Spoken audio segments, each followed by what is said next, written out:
السلام عليكم البنات. فيديو تحت الطلب ديالكم البنات اللي حبوا يشوفوا المسمن كيفاش نصاوب المسمن. هذه هي الطريقه. تنجيب الماء دافي، ماشي سخون ماشي بارد، دافي. تنكب هذه الكميه هذه وكنكتفي بها. تندير هنايا انا غادي ندير مغرفه ديال الملح هكا ونص. نتيا تقدري ديري الكميه اللي بغيتي، كل واحد الكميه ديالو. خميره ديال الخبز، شوفي المعلقه راه صغيره، غير الراس ديالها يعني ماشي كامله. الخميره راه ماشي باش تخمر لك المسمن، غير باش تساعدك يجيك منفوخ شويه وزوين. هنا غادي ندير 2 معالق صغار ديال سنيده غير باش يجيك محمر. وهنا غادي نكب السميده.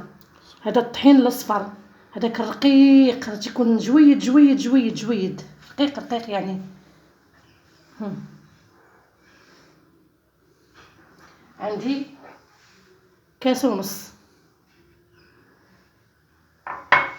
غادي نخلطهم مع هاد المكونات ومن بعد نعاود نرجع لكم.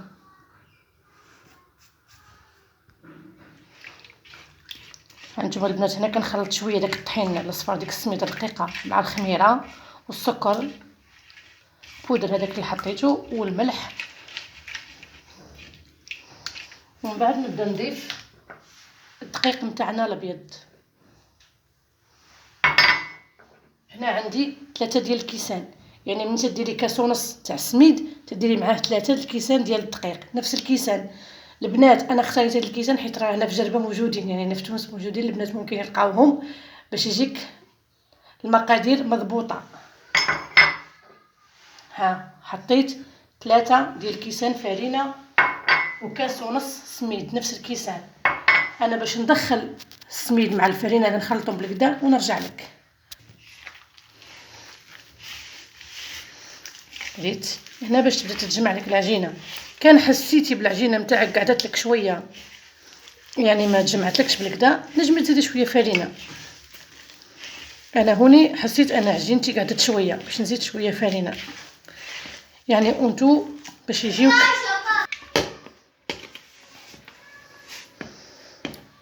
البنات العجينه ديالي انا هي تجمعت، شفتيها كيفاش كتجي، ماهيش كاسحه وماهيش مطلوقه ياسر. كي ديري صبعك هكا وتشوفيه مشى والعجينه بدات ترجع سي بون. البنات انا دوب باش نوريكم لاستوس، يعني الطريقه باش العجينه تاعك تجيك سمحه. انا هنا دوب لميت العجينه مع السميد، يعني ما عجنتها لا شيء. شوفي ها دوب لميتها. باش نجيب لها ساشي، عندي ساشي بلاستيك. ساشي بلاستيك نتاع البنات انا غسلته من قبل، راني غسلته وخليه فيه شويه ماء باش ما تشدكش فيه العجينه لداخل. تلمجي عجينتك في الساشي هذاك وتخليها ترتاح. عجينه البنات خليوها ترتاح ما بين 10 ديال الدقائق الى كثرتي 15 دقيقه، وما توصليش 15 دقيقه، يعني ما بين 10 حتى 12 دقيقه. غتخليها ترتاح واحد شويه في هاد الساشيه هذه باش من بعد تساعدك على العجينه، باش من بعد تجيك سهله في العجين وتجيك سهله في الدليك نتاعها. خلوها ترتاح ونرجع لكم من بعد. البنات انا حيدت البنات انا حيدت العجينه من البلاستيك. شفتي كيفاش تتولي كتساعدك على العجينه. المهم انا حطيتها على البلون دو طرافاي باش نعجنها في خاطري.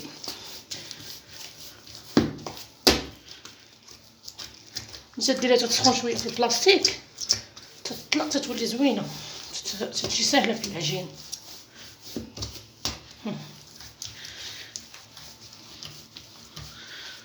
تعجنيها بحال تعجني الخبز عربي نتاعكم. شبيك ماما مش طيب؟ شكون طيب ماما؟ ديركم مسمن صايله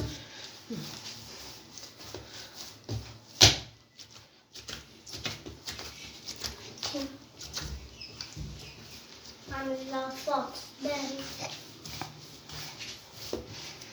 ماما حبيبي. المهم البنات انا غنعجنها مزيان، ندلكها مزيان كيما وريتكم هكا، ومن بعد نرجع معكم باش نوريكم الطريقه ديالها. ومازال غادي نعاود نرجعها في الساشي ونخليها ترتاح، راه مازال تزيد ترتاح شويه.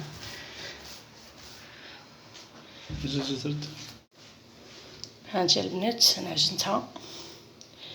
راه قد ما عجنتيها دلكتيها مزيان قد ما تجيك زوينه في التوراق وتيجيك المسمن مورق وزوين. دابا انا غادي نعاود نجيب هذيك الساشيه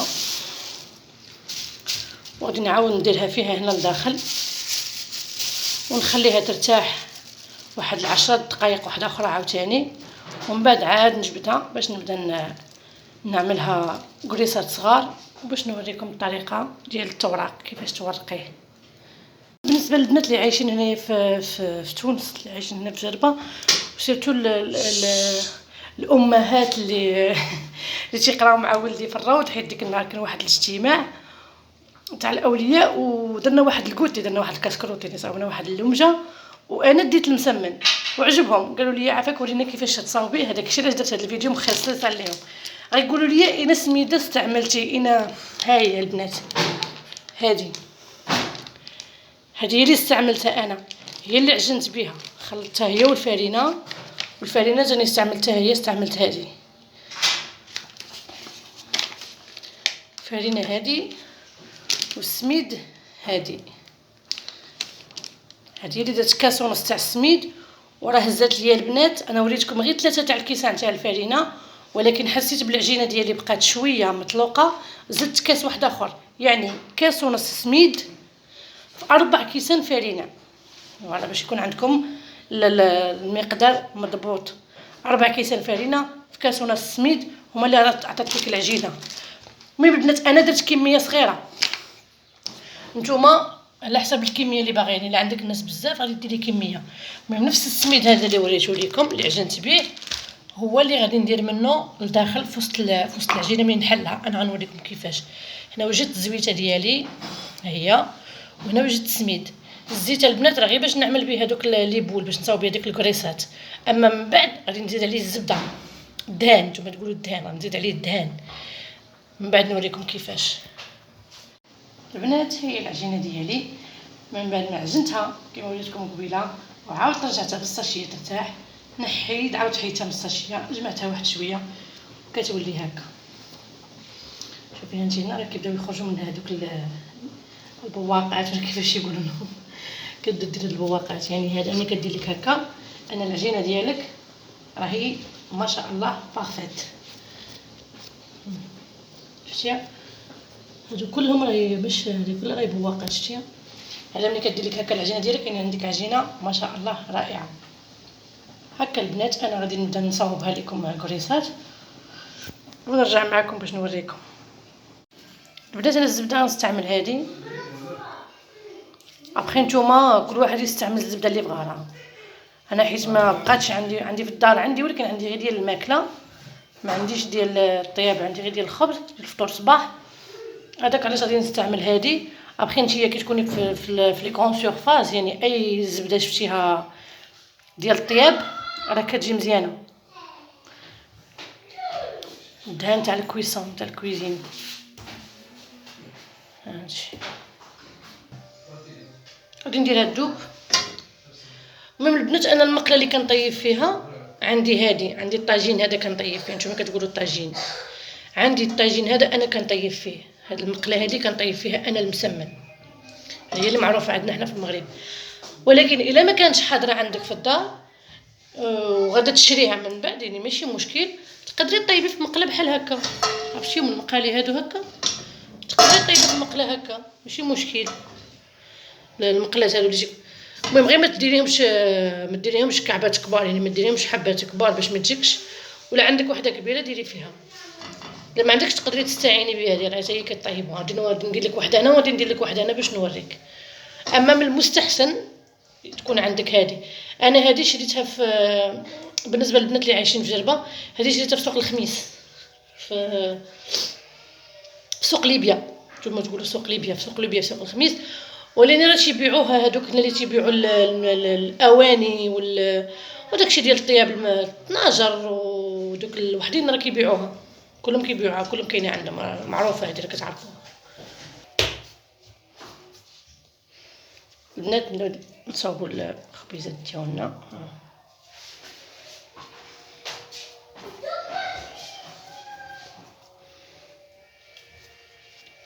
ديريهم ظريفين. هانتي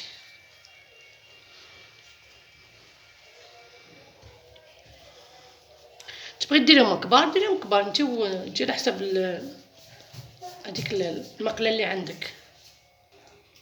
وهنا تبداي تدهنيهم بالزيت. شفتيها انا هنا تنبدا ندهنهم بالزيت وتحطيهم يرتاحوا. غنكمل الكميه اللي عندي ونرجع لكم.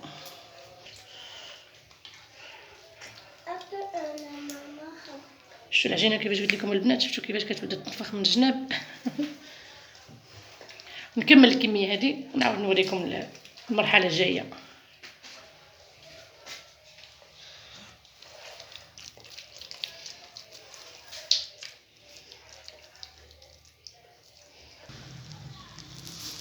الزبده ديالي هي البنات ذوبتها، الدهان ذوبته، وغادي نزيدو فوق هذاك الزيت.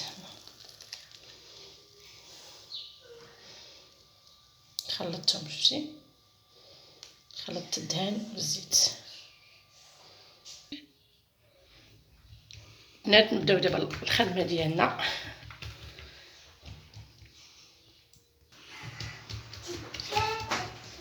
تنبداو نطلقوهم هكا.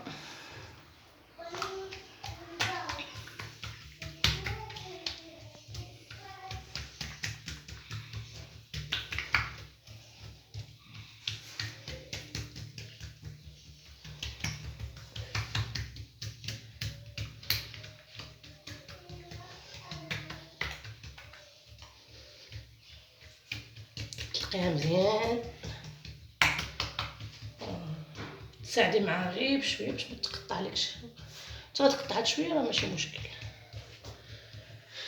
تجيبي هذيك الزبده والزيت اللي قلت لكم هاني خلطتو، تديري لها رشه هكا في الوسط تاعها، وتجيبي السميد اللي وريت لكم حضرته وترشيه هكا في الوسط نتاعها. تجيبي هذه تسكريها هكا، تعاودي نفس العمليه.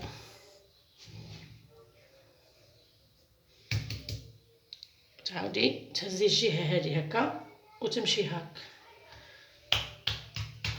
بيدك. هذيك اللي بقى فيها السميد تعديها هكا، تشدي الجنب هذا الطرف هذا تعمليه هكا في الشطر، تسكري في الشطر، وتجيبي الشطر الاخر اللي بقى وديري هكا باش من بعد كي تبلاطيها وطيبيها تجيك مورقه من الداخل. انا اليوم باش نديرهم هكا كما درتهم المره اللي فاتت. فما شكون يحبهم كعبه في كعبه، كعبه في كعبه، تجيك الكعبه كبيره سمحه وتجيك مورقه اكثر. يعني تحلي العجينه نتاعك هكا بنفس العمليه.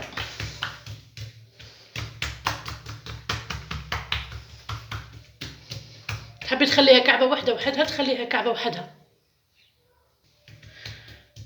تحبي تخليها الكعبه كيما هكا نجمي تخليها كيما هكا. انا باش نخليهم هكا باش نعمل لك وحده برك اللي نقولوا كعبه في كعبه كانت تحبي عليهم، وتشوفي كل وحده كيفاش باش تجي بنفس الطريقه.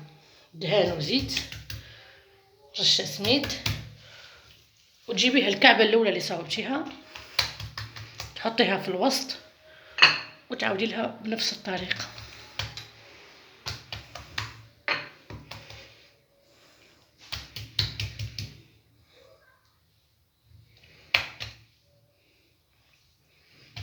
بنفس الطريقه.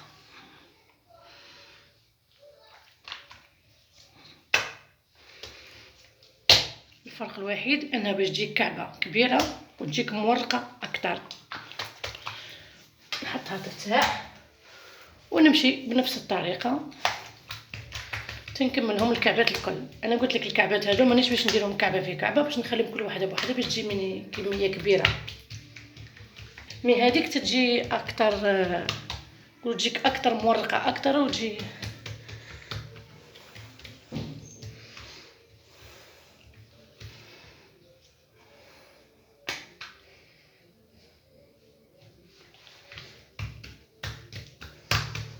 وديما بلاطيها شويه من الداخل مي اكثر هي مع الجناب، ديما تبقى العجينه نقولوا خشينه في الجناب. انا الكلمات اللي ما لقيتهمش بالتونسيه استعين بالزميل الزوج الكريم يعاونني باش ما نغلطش في شي كلمه ولا شي حاجه باش نفهمكم. هذه اسهل هذه تبقى اسهل وتجيب لك الكميه كبيره.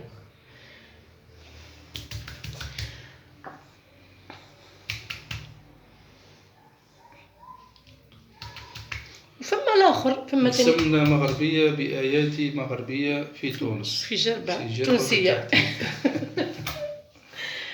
وفما طريقة واحدة أخرى اللي يقولوا له الملاوي. الملاوي ملوي، حنا نقولوا الملوي، ماشي نتوما تقولوا ملاوي، حنا نقولوا ملوي. تا هو تيجي رائع رائع رائع وبنين. قلت لكم البنات كاين ملوي، نقولوا ملوي. ملوي المرة الجاية ندير لكم تاني عليه فيديو سبيسيال.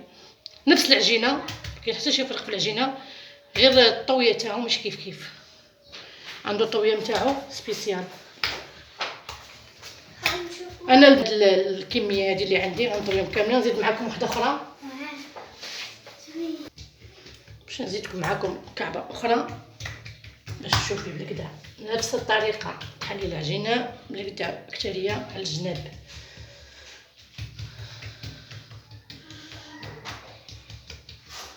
تمشي رشه زيت ودهان اللي وجدتو معكم راه وريتكم كيفاش. رشه سميد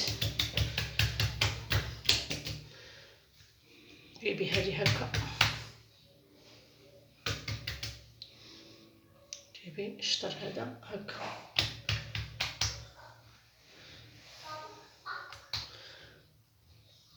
وتكملي الشطر الاخر هكا.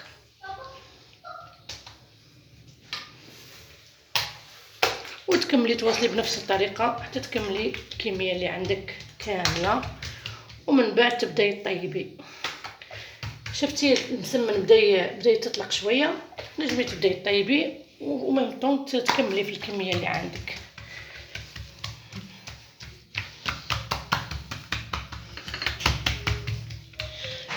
انا باش نوريكم حتى الطريقه ديال الطياب ديالو باش يجيك مورق وزوين ويتنفخ لك. مسمن يتنفخ.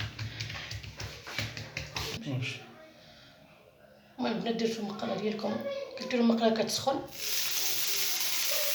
ترشيو فيها الزيت هكاك. بداي تحضري في المسمنه ديالك. مقله خاصه هذيك المقله خاصه راه قلت لهم عليها فين يلقاوها بالنسبه للبنات اللي في جربه. بالنسبه للبنات اللي في جهه واحده اخرى في تونس راه معروفه ديما تيبيعوها هذوك اللي يبيعوا في المواعن. المهم هذه حيت وحده في وحده يعني انا طلقتها بالكداها. بسم الله.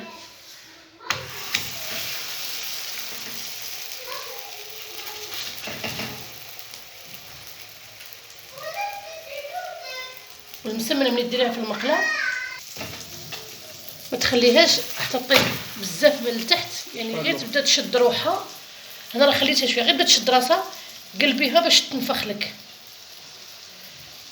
يعني هو السر ديالو بقاي تقلبيه، ما تخليهاش محطوطه حتى كطيب عاد باش كتقلبيها على الجهه الاخرى. لا انا راه خليتها شويه باش تنفخ. نعاود نقلبها على الجهه الاخرى.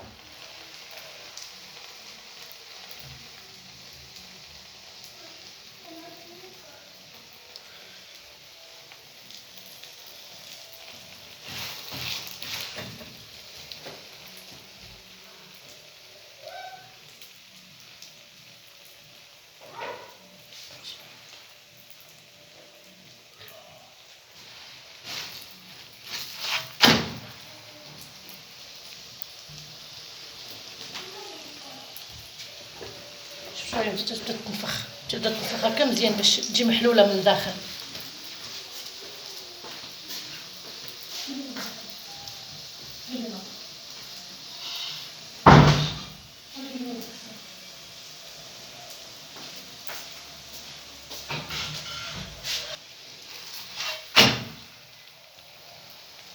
كما قلت لك تبقاي ديما تقلبيها، يعني شويه من هكا وتعاودي تقلبيها على الجهه الاخرى. قد ما قلبتيها قد ما تتحل من الداخل هي، باش لداخل تجي كلها تبارك الله مفركه محلوله. شفتي هي تبدا تنفخ هكا. السر ديالو هو هذاك، ما تخليهاش شفتي؟ ايوا شفتي كي بدات تطيب كتحل هكا صافي. كي تحلك هكا المسمنه شتي قداش تنفخات، كي تنفخ لك هكا المسمنه يعني راه العجينه ديالك زوينه، والداخل تبارك الله تتجي محلوله مفركه كيما البنات اللي كلاوها نهار الحفله ديال المدرسه عجباتهم.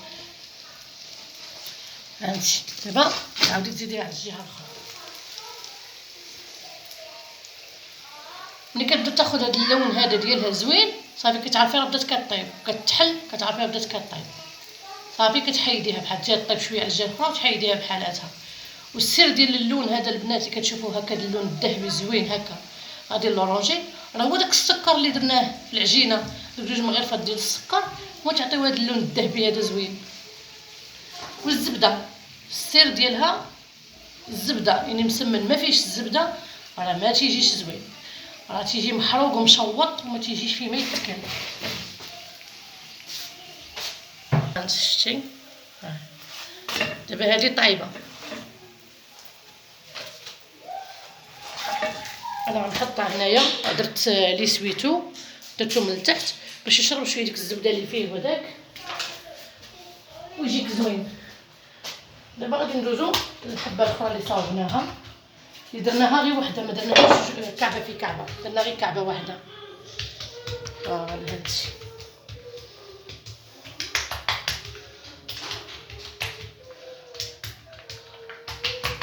يا بسم الله.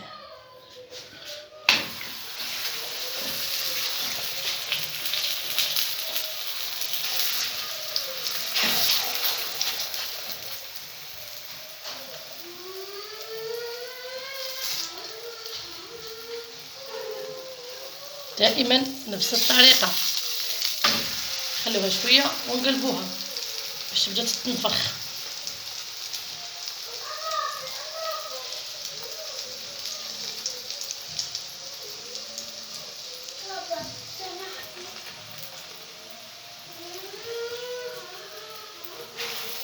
هنا كيف نعاودو نرجعو على الجهه الاخرى يعني باش تبدا تتنفخ بشويه بشويه كتبدا تنفخ.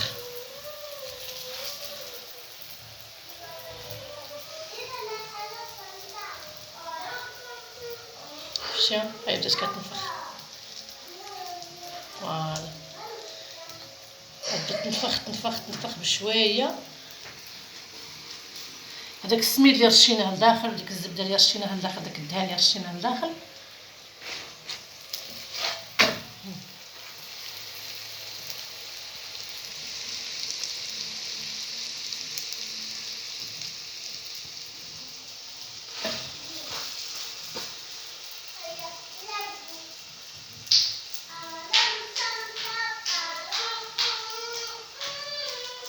ليش دابا المقادير باش نكمل؟ هذا المقادير اللي درتهم داروا 1 2 3 4 5 6 7 8 9 10. هذيك الكميه اللي وريتكم البنات ديال الفرينه والسميد داروا لي 10 ديال الكعبات، 10 ديال الحبات. وكاينه كان غادي يجيو 11 غير حيت هذه درت وحده في وحده.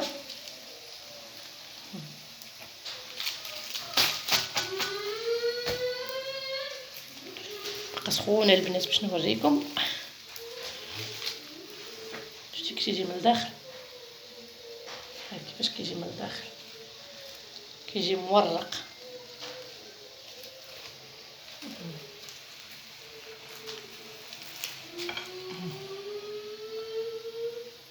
ما كتجيش وحده لاصقه مع وحده حيت السميد وراه ما كيجيش فيه بزاف ديال الزبده، راه ما كيجيش ميدم. هانتي شوفي تيجي ناشف حيت فيه السميده لداخل مرشوش بالسميده. فوالا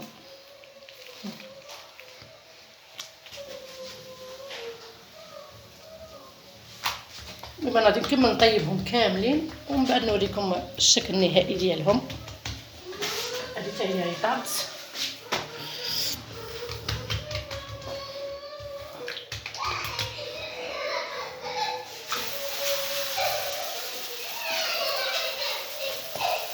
انا غنواصل بنفس الطريقه كيف وريتكم طيبتهم هادو الزوج الاولين، غادي نواصل بنفس الطريقه حتى نكمل الكعبات كاملين اللي عندي ونرجع نوريكم الشكل النهائي.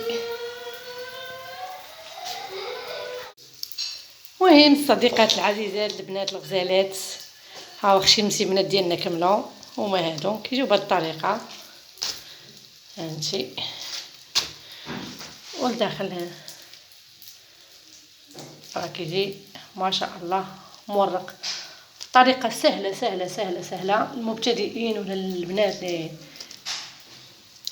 سهله. العجينه ديالو راه وريتها لكم، يعني باش العجينه ما تعذبكش وتخرج لك عجينه زوينه وكلشي، استعيني بصاك بلاستيك ديري صاك بلاستيك، خليها ترتاح المره الاولى وتخليها ترتاح المره الثانيه وتعجنيها مزيان اختي. وهو وبصحه لمجتكم ولا الكوتي نتاعكم ولا كاسكروط، بالمغربيه كاسكروط، بالتونسيه اللمجه، والناس الجزائر وقيلا تيقول الكوتي المهم هو هذا اختي. يلا نتمنى ينال الاعجاب ديالكم ان شاء الله، واللي بغى شي وصفه واحده اخرى يخليها لي في الكومونتير تحت الطلب ديالكم ان شاء الله ونبارطاجيها معكم.